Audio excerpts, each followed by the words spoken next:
Welcome to Kenton's videos. Enjoy the video. You begin by creating an Xcode project and selecting the right template because structure dictates workflow. Choose Swift or Objective-C, set bundle ID and team, then pick a realistic deployment target.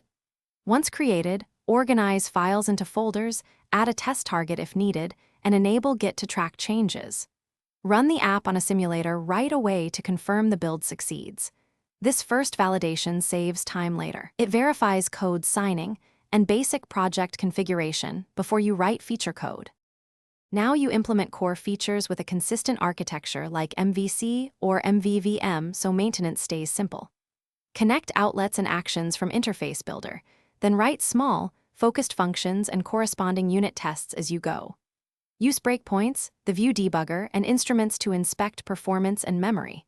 When handling background tasks, prefer async/await or combine for clarity. Otherwise, use dispatch queue. Make incremental commits and run tests frequently. This iterative approach prevents bugs from accumulating and clarifies how each change affects behavior. To finish, polish the UI, finalize strings for localization, increment the version and build numbers, and confirm provisioning profiles are current because distribution hinges on signing. Archive the app using product, validate the archive, and submit to test flight or the App Store for distribution.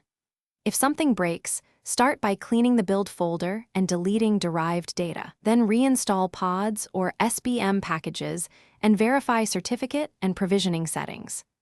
That troubleshooting sequence resolves most.